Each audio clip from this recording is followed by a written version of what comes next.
তো এখন বাজে হচ্ছে 8:05 আর আমি এই মাত্র বাড়িতে ঢুকলাম সবে।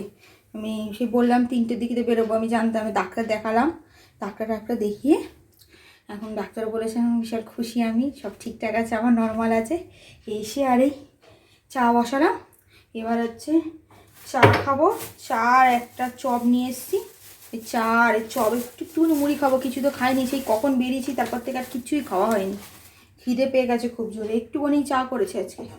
ওই খেয়ে দে তারপরে আমি কাজে লেগে পড়বো। কাজ তো করা হয়নি আজকে, তো আর কিছু করা হয়নি, মালও কিছু কাটা হয়নি। এতক্ষণ এক্ষুনি ঢুকলাম সবে ঘরে, কোমর যন্ত্রণা করছে, একটু বসবো, খাবো, খেয়ে দিয়ে মাল কাটবো। চলুন।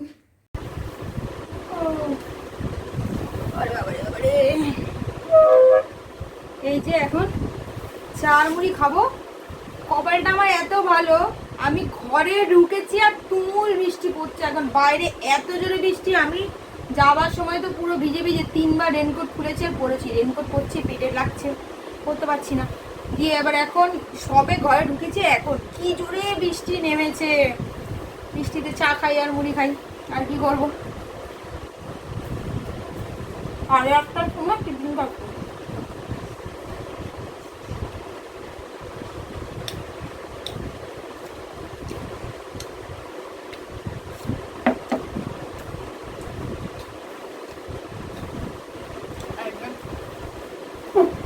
তো এই যে চাটা খেয়ে আমি কাজ শুরু করে দিয়েছি, এই যে মাল কাটতে শুরু করে দিয়েছি। আর আজকে বেশি আর মাল কাটতে পারিনি, 2-3টে মাল কেটেছি, কারণ এত পা যন্ত্রণা করছে। এত কাজবাজ করে এসে তো এইদিকে এসে তাড়াতাড়ি করে আমি সবজিগুলো ঢুকিয়ে রাখলাম। তো সবজিগুলো ফ্রিজে রেখে আর এইদিকে আমি বাসন মাজতে চলে এসেছি। আজকে অল্পই বাসন ছিল, যেহেতু রান্না করিনি। তো এই যে বাসন টাসন মেজে, আর আজকে আমি বিরিয়ানি খাবো বলে তাই বিরিয়ানি নিয়ে এসেছিলাম। তো ওইটাই ওই যে খেয়ে নিচ্ছি, আর কিছুটা রেখে দিলাম, রেখে দিয়ে আর এই যে একটা মাল করতে বসে গেছি। তো আজকে এই একটাই মাল করতে পেরেছি। একটা মানে একটু অসুবিধা ছিল, একটু ঝামেলা চলছিল, তো সেই কারণে আর আমার মাথা ফাতাও ঠিক ছিল না, তাই আর কাজ করতে মানে কাজ আর হয়নি। একটাই মাল করেছি, যেখানে 2-3টে করে মাল করি, তো মাল হয়নি। তো এই করতে করতেই প্রায় আমার বেজে গেছে 2:30। তো তারপরে গিয়ে আমি ঘুমিয়ে পড়েছি। তো ভিডিওটা আজকে এখানেই শেষ করলাম। ভিডিওটা কেমন লাগলো অবশ্যই কমেন্টে জানাতে ভুলবেন না। ভালো লাগলে লাইক কমেন্ট শেয়ার করে আমার পাশে থাকবেন।